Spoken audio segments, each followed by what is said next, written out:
Assalamualaikum warahmatullahi wabarakatuh.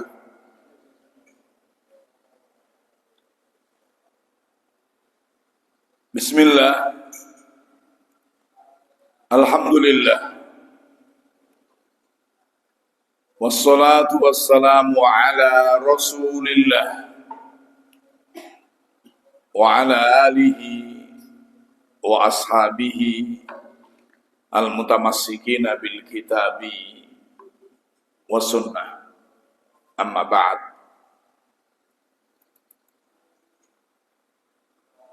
Bapak-bapak, ibu-ibu dan saudara-saudara sekalian, rahimakumullah. Alhamdulillah,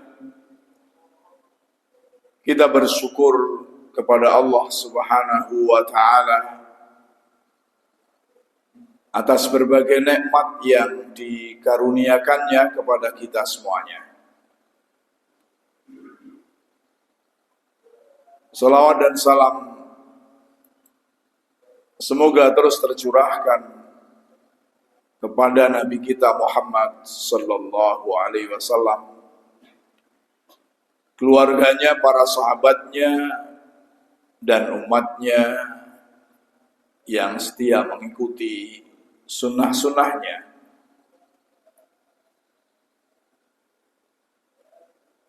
Bapak-bapak, ibu-ibu dan saudara-saudara sekalian, rahimakumullah.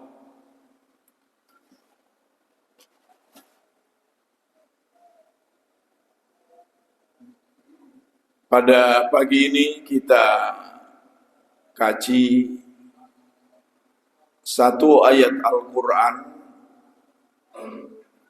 pada surah Ali Imran ayat 200 yang rangkaiannya itu sebetulnya dari 191 sampai dengan 200.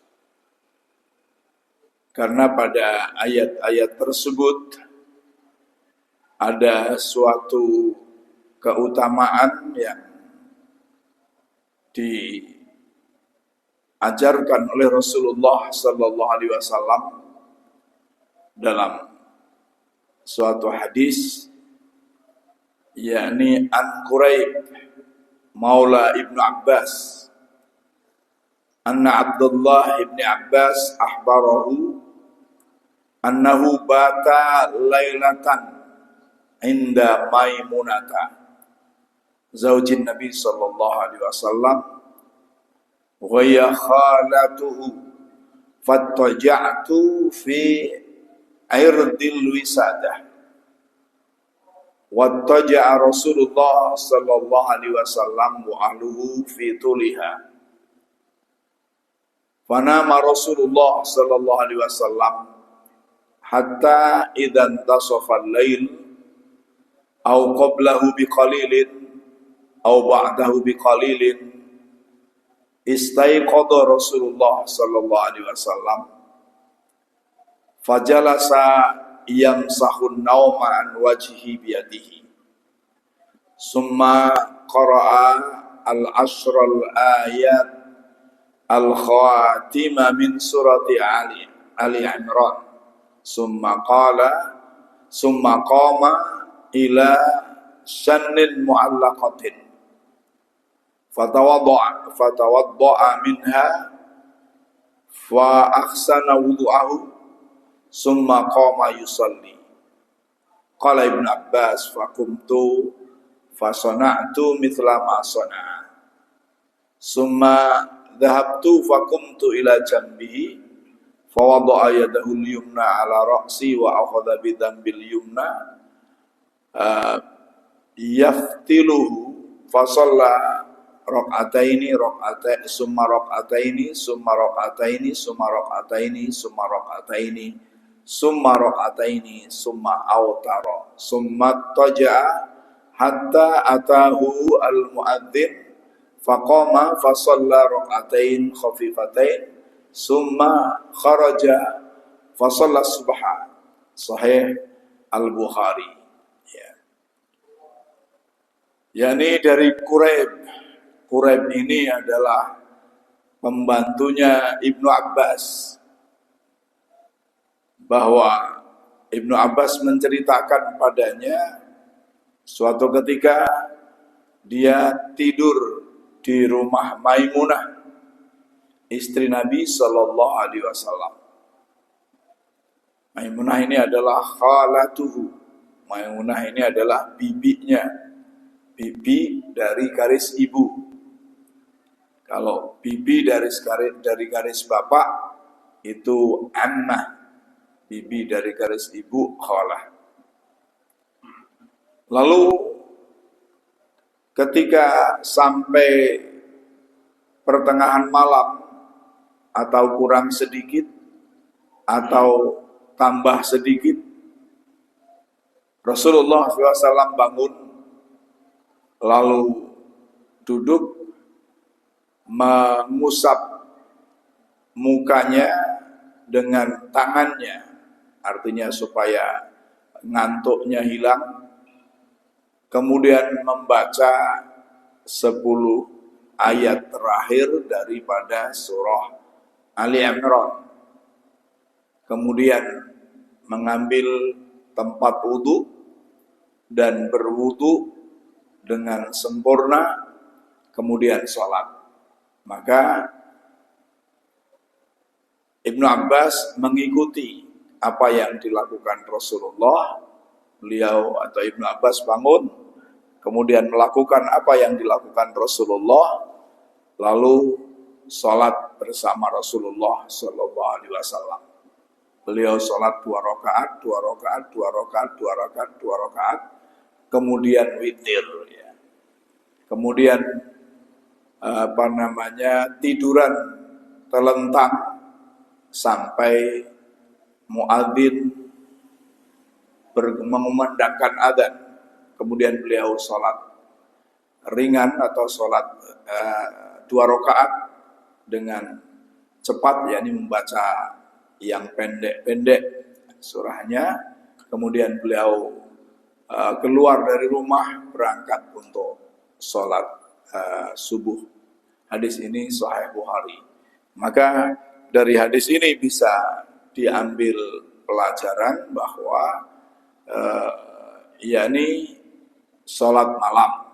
Ketika kita bangun malam itu sebaiknya tidak langsung berwudu, akan tetapi duduk sejenak mengusap muka dengan tangannya lalu membaca 10 ayat terakhir dari surah Ali Imran, baru kemudian berwudu dan melakukan qiyamul lail. Ya. Setelah selesai qiyamul lail, kalau memang masih ada waktu maka tiduran terlentang, bukan tidur ya, kelelengan. Lalu kemudian mendengar adzan, sholat 2 rakaat qobliyah subuh, kemudian berangkat ke masjid.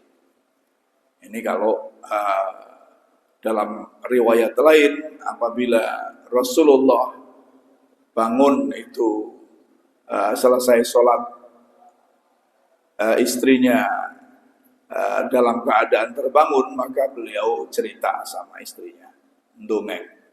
Tapi kalau tidak, lakukan seperti ini. Baik, kita tidak akan membahas seluruh ayat tadi karena tentunya waktu tidak cukup. Sebagaimana yang saya sampaikan, saya ambil 10 ayat yang terakhir, yakni surah Ali Imran ayat 200. Di dalam ayat tersebut Allah Subhanahu wa taala menjelaskan tentang kunci sukses, kunci keberhasilan baik di dunia maupun di akhirat nanti. Dan tentunya kesuksesan ini merupakan dambaan setiap orang. Setiap orang menginginkan dalam hidup ini sukses, tentram dunia dan bahagia di akhirat nanti. Maka banyak sekali ayat-ayat Al-Quran dan hadis Rasulullah Sallallahu Alaihi Wasallam yang menjelaskan kunci sukses tadi. Di antaranya adalah ayat ini. Ya ayyuhalladzina amanu sabiru wasabiru warabitu wattaqullah la'allakum tuflihun. Wahai orang-orang yang beriman, bersabarlah kamu dan kuatkanlah kesabaranmu, yakni dalam melawan musuh, dan bersiap siagalah di perbatasan negerimu, dan bertakwalah kepada Allah agar kamu beruntung. Maka di dalam akhir dari surah Ali Imran ini, atau Allah Subhanahu wa Ta'ala menutup surah Ali Imran yang mulia ini dengan 4 nasihat yang sangat penting. Allati law amila bihal mu'minun lasa'adu. Kalau orang mukmin mau menjalankannya, mau melaksanakan 4 nasihat pada surah Ali Imran ini, 200 ini, lasa'adu, niscaya dia akan bahagia fid dunya wal akhirah, di dunia maupun di akhirat. Apa 4 nasihat tersebut? Yakni yang pertama as-sabru, kesabaran. Apa itu kesabaran? Kesabaran adalah keteguhan dalam agama, menahan diri dari segala yang tidak disenangi, juga melawan hawa nafsu, tidak tunduk kepada segala sesuatu yang tidak baik, tidak tunduk kepada keburukan, tidak tunduk kepada kejahatan. Itu namanya sabar. Pertama adalah ini sabar secara individu. Kemudian isbiru, sedangkan isbiru maknanya adalah ahbisu anfusakum ala tahammulis sadaid. Isbiru, yakni secara umumnya isbiru ahbisu anfusakum, tahanlah diri kamu ala tahammulis sadaid, di dalam menghadapi segala kesulitan-kesulitan, tidak mudah menyerah. Apalagi kalau menghadapi kemaksiatan, maka tidak boleh menyerah karena kemaksiatan. Kemudian nasihat yang kedua adalah wasabiru, dan kuatkanlah kesabaranmu. Aisabiru ma'al-a'da, bersabarlah di dalam menghadapi musuh, dan tahanlah dirimu dari gangguan-gangguan musuh, jangan menyerah. Lawanlah musuh tersebut dan jangan berputus asa di dalam menghadapi melawan musuh. Itu namanya sabiru. Tentunya kalau tidak dalam peperangan, musuh utama adalah hawa nafsu. Maka hawa nafsu yang selalu ingin mengajak kita menuju hal-hal yang tidak diridhai Allah Subhanahu wa Ta'ala, maka kita harus kuat di dalam melawan hawa nafsu. Kemudian nasihat yang ketiga, al-amru tsalis warabitu, warabitu, dan teguhlah kamu di dalam perbatasan negeri, dalam menjaga negaranya, fi sabilillah, di jalan Allah Subhanahu wa Ta'ala. Ini kalau dalam peperangan. Tapi dalam diri pribadi, ia teguh di dalam menjaga diri dari musuh yang namanya setan. Allah Subhanahu wa taala berfirman berkaitan dengan menghadapi musuh ini, wa'iddu lahum mastata'tum min quwwatin wa min ribatil khaili turhibuna bi aduwallahu aduwakum. Dan persiapkanlah oleh kamu apa saja yang kamu bisa mempersiapkannya dalam menghadapi musuh kamu, dengan kekuatan, dengan kuda-kuda pilihan atau kendaraan-kendaraan perang.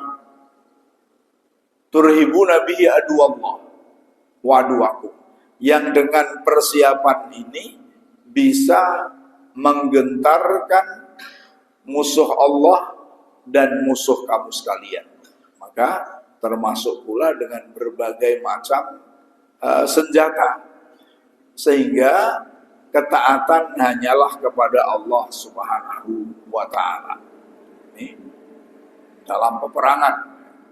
Ya, dalam diri, ya tentunya kita kembali lagi musuh utama adalah setan. Persiapkan diri kita dengan berbagai senjata.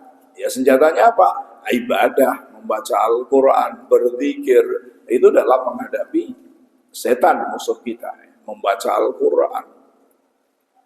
Misalnya surah Al-Kahfi.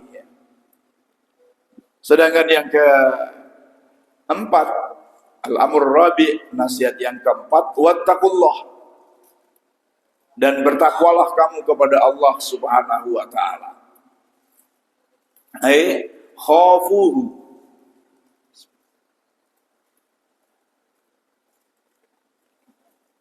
takutlah kamu kepada Allah. Wala tu'suhu, dan jangan bermaksiat kepada Allah. Jangan mendurhakai Allah Subhanahu wa ta'ala. Wa'malu bima anzala, dan berbuatlah kamu sesuai dengan apa yang diturunkan Allah Subhanahu wa ta'ala, yakni berbuatlah sesuai dengan Al-Quran dan hadis Rasulullah sallallahu alaihi wasallam. Wala tuhmiluhu, dan janganlah kamu melalaikan, menyia-nyiakan apa yang diturunkan Allah Subhanahu wa ta'ala. Jangan meninggalkannya, jangan melalaikannya. Wardu bima qasama, dan ridholah kalian dengan pemberian Allah Subhanahu wa ta'ala. Bersyukurlah dengan pemberian Allah Subhanahu wa ta'ala. Wala takfuruhu, dan jangan mengingkarinya. Berapapun yang diberikan Allah Subhanahu wa ta'ala, apapun bentuknya, syukurilah.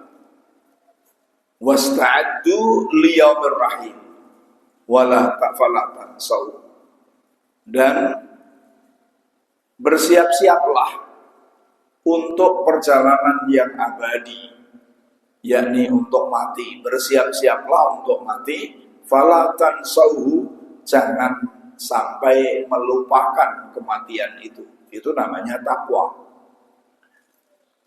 Ali radhiyallahu anhu ketika ditanya tentang takwa, dia mengatakan, takwa itu adalah al-khawfu bi rabbil jalil wal amalu bit tanzil war ridha bil qalil wal isti'dad li yaumir rahim.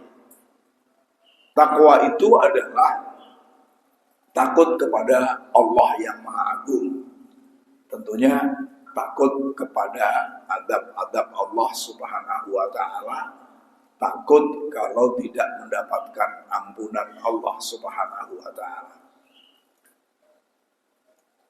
Wal amalu bitanzil, dan berbuat sesuai dengan yang diturunkan Allah Subhanahu wa ta'ala. Artinya kehidupan kita, aktivitas kita harus disesuaikan dengan Al-Quran dan hadis Rasulullah SAW.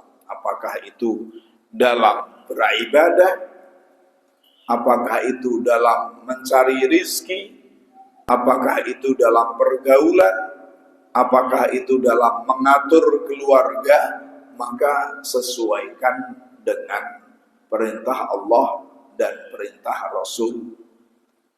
Tentunya supaya bisa menyesuaikan dengan perintah Allah dan Rasul, yang mempelajari perintah Allah dan Rasul itu yang ada dalam Al-Quran dan Hadis. Ya, supaya bisa mempelajarinya apa? Yang ngaji diantaranya, yang paling gampang itu ngaji. Ya. Dan kemudian ar-ridha bil qalil. Ya.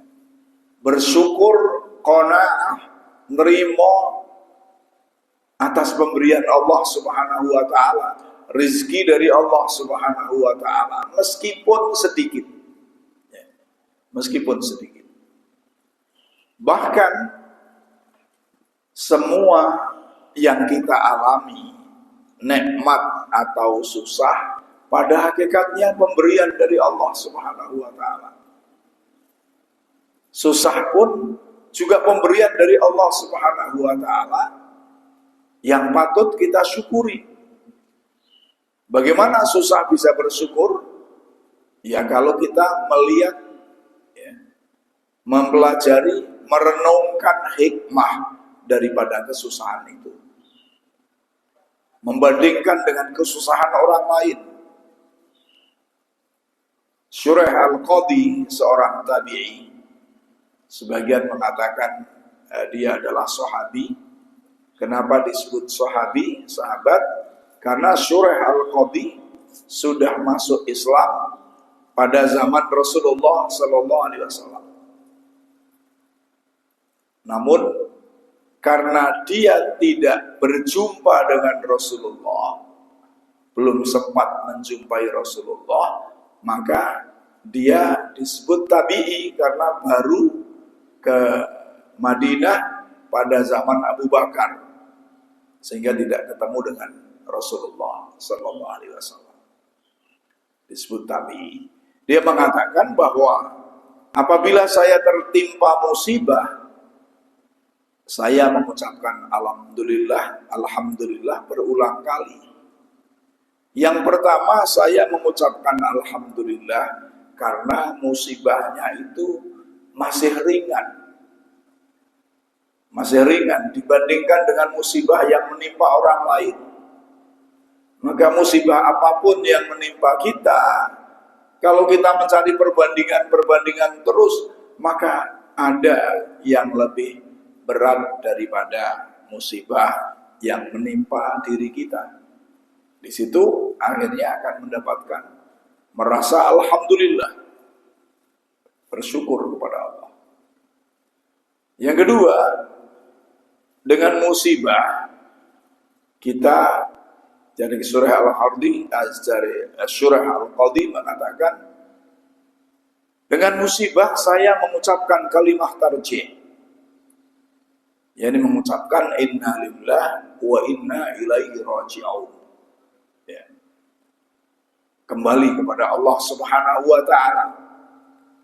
Mengingat kembali bahwa kita milik Allah dan akan kembali kepada Allah. Yang ketiga, saya mengucapkan alhamdulillah karena musibah yang menimpanya itu bukan musibah agama, tapi hanya musibah dunia. Sakit itu musibah dunia. Tidak punya duit itu musibah dunia. Tapi kalau sampai tidak mau sholat berjamaah di masjid, itu musibah akhirat. Kerugian besar. Apalagi tidak mau sholat, itu musibah yang lebih berat lagi. Lalu yang keempat, Syuraih Al-Qadhi ketika tertimpa musibah mengucapkan alhamdulillah karena masih diberi kesabaran di dalam menghadapi musibah tadi. Jadi meskipun musibah pada hakikatnya adalah kenikmatan dari Allah Subhanahu wa taala. Ar-ridha bil qalil, ridha dengan pemberian Allah, dan al-isti'dad liyaumir rahim, bersiap-siap untuk mati, melakukan persiapan untuk mati, yakni dengan bertobat, dengan menambah amal soleh. Kalau 4 hal itu sudah dilakukan, sudah sabar, tetap teguh dalam kesabaran, tahan di dalam menghadapi musuh, menjaga diri dari musuh, dan bertakwa kepada Allah, maka ta'ti an-natijah, hasil yang diperoleh dari 4 hal itu adalah la'allakum tuflihun, kamu akan menjadi orang yang bahagia, ya. Akan menjadi orang yang bahagia, orang yang menerima as-sa'adah, menerima kebahagiaan fid dunya, di dalam dunia, wadarul karamah fil akhirah, dan kemuliaan di akhirat nanti. Di dunia nikmat, karena apa? Karena ada kesabaran tadi. Dan akan mendapatkan kenikmatan dengan keridhaan Allah Subhanahu wa taala. Dan itulah fauzul azim, itulah kemenangan yang besar. Bapak-bapak, ibu-ibu dan saudara-saudara sekalian rahimakumullah. Dari ayat tadi kalau kita ambil kesimpulan, maka bisa kita katakan bahwa surah Ali Imran ayat 200 ini merupakan rangkuman dari semua nasihat moral dan spiritual yang terkandung dalam surah Ali Imran. Dari surah Ali Imran, dari awal sampai akhir, dan khususnya lagi dari 191 sampai dengan 199, yakni memberikan peta jalan menuju keberuntungan, ya. Memberikan peta jalan menuju keberuntungan, yakni tuflihun di dunia dan di akhirat.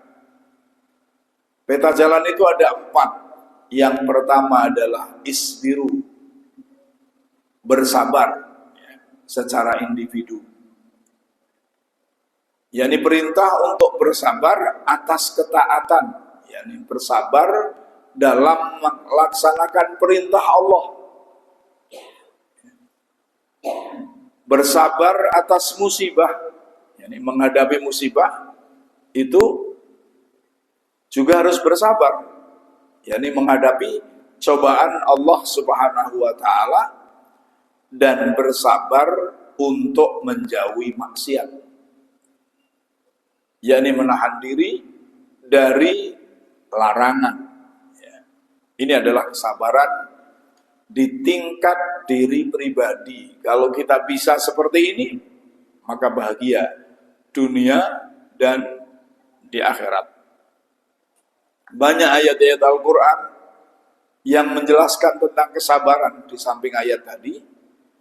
Misalnya Allah berfirman, wasbir nafsaka ma'al ladina yad'una rabbahum bil ghadati wal 'ashiyyi yuriduna wajhah wa la ta'du 'ainaka 'anhum turidu zinatal hayatid dunya wa la tuti' man aghfalna qablahu an dzikrina wattaba'a hawahu wa kana amruhu furuta.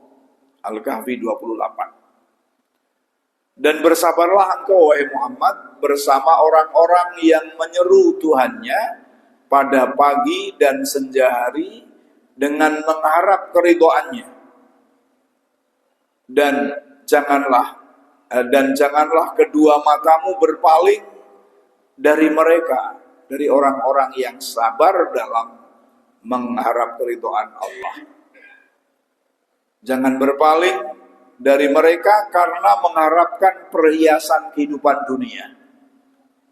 Dan janganlah engkau mengikuti orang yang hatinya telah kami lalaikan dari mengingat kami, serta menuruti hawa nafsunya dan keadaannya melewati batas kesabaran. Lalu kesabaran itu adalah pemberian Allah Subhanahu wa taala yang paling tinggi. Dan kesabaran itu harus diusahakan. Tidak datang secara tiba-tiba. Dalam hadis Sahih Bukhari dari Abu Sa'id Al-Khudri, semoga Allah meridainya, ada beberapa orang Ansor datang kepada Nabi SAW dan meminta. Maka diberi oleh Nabi SAW. Kemudian meminta lagi dan diberi lagi oleh Nabi SAW.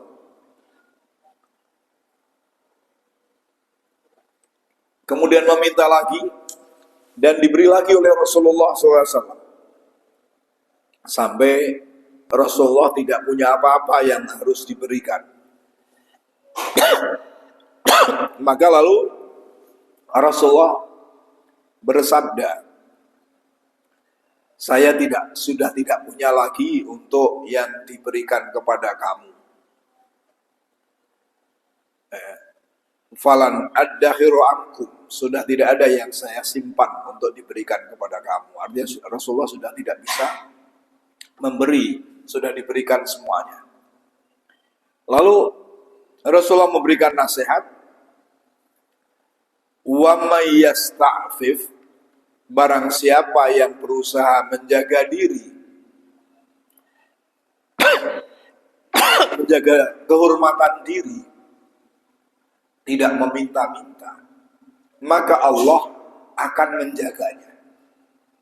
Allah akan menjaganya. Barang siapa yang berusaha merasa cukup, maka Allah mencukupinya. Barang siapa yang berusaha bersabar, man yatasabbar, barang siapa yang berusaha untuk bersabar, yatasabbar ya. Wa man yatasabbar yusabbirullah, barang siapa yang berusaha untuk bersabar, maka Allah akan menjadikan ia sabar atau memberikan kesabaran. Wa ma a'ta ahadun wa ma u'tiya ahadun ata'an khairan wa awsa'a minas sabr. Ya. Dan tidak ada seorang pun yang dianugerahi sesuatu yang lebih luas dan lebih besar daripada kesabaran. Jadi kalau kita diberi kesabaran oleh Allah, itu berarti kita telah diberi keistimewaan yang tinggi oleh Allah Subhanahu wa taala. Akan mendapat kebahagiaan di dunia maupun di akhirat. Yang kedua, wasabiru, kuatkanlah kesabaran. Ini disebut kesabaran kolektif dalam sebuah perjuangan. Perintah untuk menguatkan kesabaran dan saling mengungguli dalam kesabaran, berkompetisi dalam ketahanan kesabaran. Kolektif ini misalnya di masjid, kita berjamaah, kita berjumpa, ketemu, atau kita bergabung banyak orang. Semakin banyak orang itu, ya semakin banyak masalah. Maka perlu kesabaran. Ngalah. Kadang-kadang bisa jadi kipas angin saja menjadi masalah. Ono sing seneng kipas angin, ono sing ora seneng kipas angin. Maka ketika tidak sabar, itu menjadi masalah, menjadi ribut. AC juga bisa menjadi masalah ketika berjumpa. Lah nek ngomahe dhewean wis pateni misalnya sendirian. Ya di rumah pun juga butuh kesabaran, misalnya bojone senenge nganggo AC. Sing lanang ora seneng nganggo AC. Ane ora ono kesabaran, ya ribut. Ya, ribut. Tapi kalau ada kesabaran, diambil solusi. Ya. Itu kolektif. Ya. Kesabaran dalam kolektif. Setiap kita berjumpa banyak orang, berarti kolektif, pasti butuh kesabaran ekstra. Jangan memaksa diri. Lebih baik mengalah daripada memaksa diri.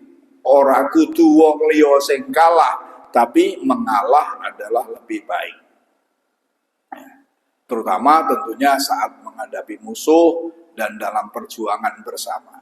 Ini adalah kesabaran yang melibatkan orang lain dalam suatu komunitas, dalam suatu jamaah.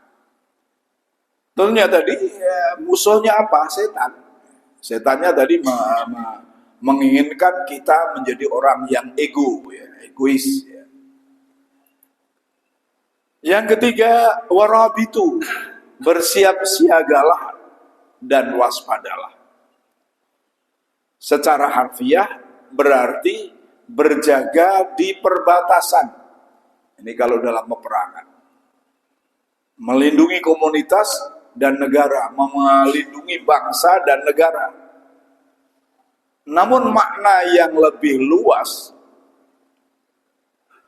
mencakup kesiapsiagaan spiritual, keimanan, dan keharmonisan umat, yakni selalu terikat dan bersiaga dalam ketaatan.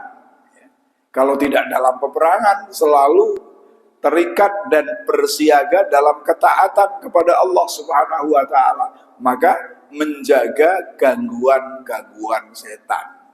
Menjaga gangguan-gangguan setan agar jangan sampai mengganggu kita, mengalahkan kita, sehingga tidak bisa taat kepada Allah Subhanahu wa Ta'ala. Serta siaga menjaga tali silaturahim. Yang keempat adalah wattaqullah, bertakwalah kepada Allah. Yani puncak dari semua perintah. Takwa adalah landasan dan tujuan dari ketiga perintah sebelumnya. Maka isbiru wasabiru warabitu itu akan menjadikan orang bertakwa. Atau takwa itu bisa menjadikan orang yang sabar, orang yang tetap terus memperjuangkan kesabaran, orang yang tetap teguh siaga dalam menghadapi musuh yang namanya setan. Boleh tiga itu dijadikan dasar untuk menjadi bertakwa, atau takwa dulu sehingga timbul tiga hal itu. Dua-duanya tidak ada masalah. Ya.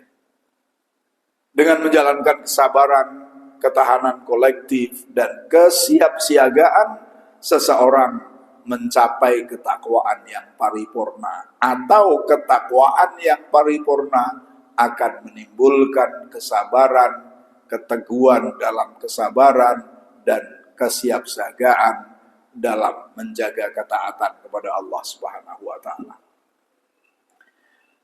Bapak-bapak, ibu-ibu, dan saudara-saudara sekalian rahimakumullah, bagaimana mempraktekkan surah Ali Imran ayat 200 ini bisa kita lihat seperti ini. Yang pertama, bersabar, isbiru. Bagaimana langkah supaya kita bisa sabar? Latih disiplin diri. Bagaimana cara melatihnya? Di antaranya adalah menegakkan sholat tepat waktu meskipun lelah. Meskipun capek, lelah, tepat waktu sholatnya. Karena lelah itu adalah gangguan setan, agar kita tidak sholat tepat waktu. Tepat waktu artinya di awal waktu. Dengan berjamaah di masjid. Itu gangguannya apa? Setan. Ketika kita bisa terus tepat waktu, syukur lagi dengan berjamaah di masjid, maka di situ berarti kita sudah berlatih salah satu kesabaran. Menahan amarah dan lisan saat dicaci maki misalnya. Tidak mudah marah, tidak menjadi orang yang emosional.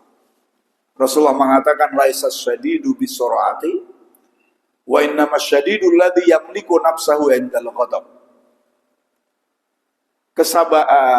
Tidaklah orang yang kuat itu orang yang bisa menjatuhkan lawannya atau orang lain,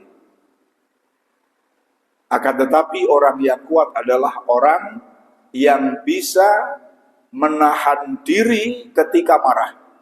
Juga dalam surah Al-Imran tentang orang yang dijanjikan surga, wasari'u ila maghfiratin min rabbikum wa jannatin 'arduhas samawati wal ardh u'iddat lil muttaqin alladzina yunfiquna fis sarra'i wad dharra'i wal kadhiminal ghaidha. Di antara ciri orang yang bertakwa yang akan mendapatkan surga adalah orang yang bisa menahan marahnya. Juga menjaga diri, menjaga lisan dari kata-kata yang tidak baik. Meskipun dicaci maki orang. Maka Rasulullah mengatakan, "Man kana yu'minu billahi wal yaumil akhir falyaqul khairan aw liyasmut." Barang siapa yang beriman kepada Allah dan hari akhir, hendaklah dia berkata yang baik atau diam. Ya. Begitu pula ketika kita berpuasa, ketika dicaci maki orang, ya, diajak berkelahi, ditantang orang, maka kata Rasulullah, "Qul inni shaimun." Katakanlah, saya sedang berpuasa, jangan dilayani. Ya. Itulah latihan kesabaran. Tekun dalam belajar atau bekerja, meskipun menghadapi kesulitan. Itu juga latihan kesabaran. Tidak mudah menyerah. Kuatkan kesabaran, isbiru. Ya. Tanamkan solidaritas dan ketahanan komunitas. Saling menguatkan antar sesama muslim saat menghadapi musibah besar. Misalnya bencana, krisis ekonomi. Ini saling memberikan penguatan. Misalnya ada orang yang sakit, ya, maka dijenguk, misalnya jamaah masjid ada yang sakit, masjid saya anggap sebagai komunitas. Ada yang sakit dijenguk. Kemudian dihibur. Tidak harus dengan jajan, tidak harus dengan oleh-oleh, tapi dihibur, diberi kenikmatan. Misalnya kalau ada orang sakit, ya, yang sakit misalnya sudah punya duit, orang yang punya duit, dihibur, kamu sakit itu tidak apa-apa. Di sana banyak orang yang sakit. Bahkan lebih sulit dari kamu. Misalnya ke orangnya mengeluh sakitnya, kita katakan kamu sakit masih punya duit, alhamdulillah. Lalu bagaimana kalau kita menjenguk orang yang tidak punya duit, kita pun tidak punya duit? Ngiburnya bagaimana? Yang ngiburnya alhamdulillah masih punya teman. Masih punya teman yang mendoakan, masih punya teman yang peduli, itu juga hiburan. Maka di situ namanya sobiru tadi, kuatkan, bekerja sama dalam proyek kebaikan tanpa mudah menyerah. Ya. Dalam proyek sosial misalnya, dalam masjid misalnya, dalam masjid itu juga kerjasama seluruh jamaah masjid. Ya kebersihannya, ya kenyamanannya, ya keramaiannya itu dalam rangka untuk komunitas yang baik. Bersiap siaga. Bagaimana apa yang kita lakukan? Ini menjaga batasan diri dan komunitas. Secara fisik, menjaga keamanan keluarga dan lingkungan misalnya. Menjaga komunitas, di masjid misalnya. Secara spiritual, menjaga diri dari serangan hawa nafsu. Ini yang sangat penting, menjaga diri dari serangan hawa nafsu dan pengaruh buruk. Bisa pengaruh buruk media sosial, bisa pengaruh buruk tontonan maksiat, bisa pengaruh buruk teman-teman yang buruk. Yakni bagaimana dengan selalu terikat pada masjid dan majelis taklim. Kenapa kok terikat dengan masjid dan majelis taklim? Karena ketika kita terikat dengan masjid dan masjid taklim, kita ketemu orang yang baik, yang akan mengingatkan, ya, akan mengingatkan kita dari pengaruh-pengaruh buruk tadi. Kalaulah kita tidak, kalaulah di masjid atau di komunitas yang baik, tadi majelis taklim misalnya, tidak diingatkan, tapi kita sudah merasa malu sendiri karena komunitas kita orang baik. Malu kalau akan berbuat tidak baik. Yang terakhir, bertakwa kepada Allah. Yakni, jadikan bertakwa kepada Allah sebagai prioritas dan orientasi hidup. Jadikan bertakwa kepada Allah sebagai prioritas dan tujuan hidup. Ya. Jadi dengan cara menjadikan ridho Allah sebagai tujuan utama dalam setiap keputusan duniawi maupun ukhrawi. Ibaratnya kita mau dagang, tidak hanya sekedar melihat dagang ini untungnya banyak, tapi kita lihat dagang ini haram apa enggak. Misalnya kita mau dagang rokok, ya. Rokok itu untungnya paling banyak. Lari sepol rokok, karena kabeh wong butuh rokok. Laris. Tapi fatwa para ulama haram, maka ya jangan dijual. Tidak hanya berpikir untungnya banyak. Wah, jual minuman keras, regane murah, regane larang, pulaane murah, sing tuku akeh, ya jangan pula, karena itu haram. Dan begitu pula hal-hal yang lainnya dalam kegiatan itu tidak hanya berpikir tentang senang atau tidaknya, tapi orientasi kita adalah bertakwa kepada Allah, mencari ridha Allah. Selalu meninjau kembali apakah perbuatan yang dilakukan akan mendekatkan ataukah menjauhkan diri dari Allah Subhanahu wa ta'ala. Bapak-bapak, ibu-ibu dan saudara-saudara sekalian rahimahumullah, cukup ini yang saya sampaikan. Ada pertanyaan, saya persilahkan. Ya. Waalaikumsalam.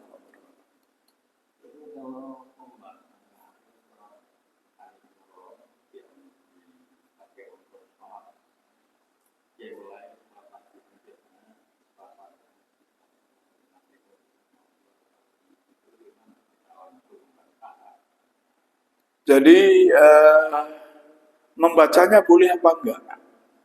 Boleh. Akan tetapi hadis Rasulullah Sallallahu Alaihi Wasallam itu nasihatnya adalah ketika bangun. Kalau ditanya boleh apa enggak? Boleh.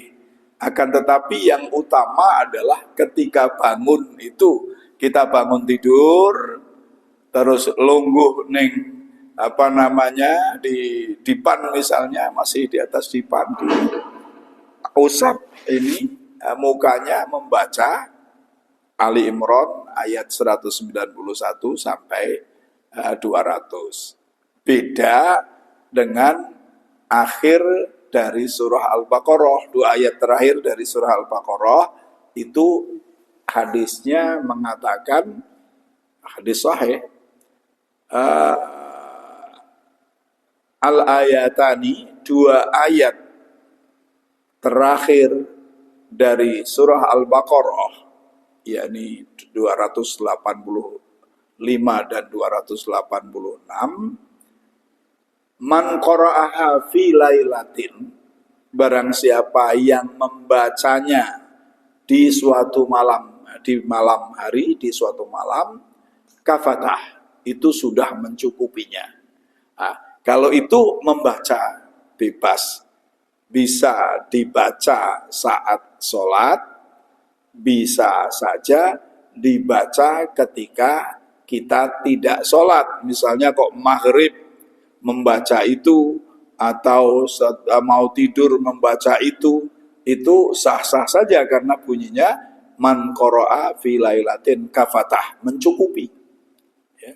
Mencukupi itu dalam tafsirnya banyak sekali yang mencukupi rizkinya, mencukupi sebagai gangguan dari setan, dari binatang dan seterusnya dalam satu keterangan mufasir. Ya. Nah, itu kapan saja. Tapi kalau tadi dibaca boleh, karena ayat Al-Quran dibaca dalam sholat ya boleh. Tapi keistimewaannya tidak terdapat karena Rasulullah mengatakannya adalah bangun tidur. Gitu ya. Ya. Ya.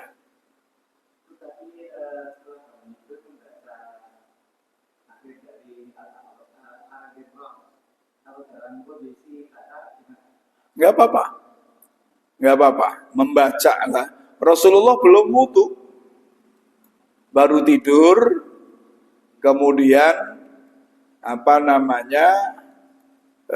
mengusap mukanya, kemudian membaca 10 terakhir dari surah Ali Imran, kemudian baru wudu. Jadi nggak apa-apa. Nggak apa-apa. Ya, nggak apa-apa. Ya. Nggak apa-apa. Ada lagi? Cukup, kita tutup dengan doa. Allahumma salli ala Muhammad sallim wa radiyallahu an kulli sahabati Rasulillah ajma'in walhamdulillahi rabbil alamin. Allahumma arinal haqqa haqqa warzuqna ittiba'ah wa arinal batila batila warzuqna ijtinabah. Allahumma arzuqna kamalal ikhlas fil a'mal wal aqwal wa husnal khatimati 'inda inqita'il ajal.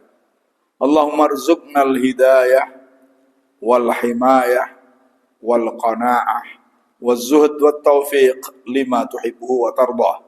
Rabbana atina fid dunya hasanah wa fil akhirati hasanah wa qina adzaban nar. Subhana rabbika rabbil izzati amma yasifun. Wassalamun alal mursalin walhamdulillahi rabbil alamin. Wassalamualaikum warahmatullahi wabarakatuh.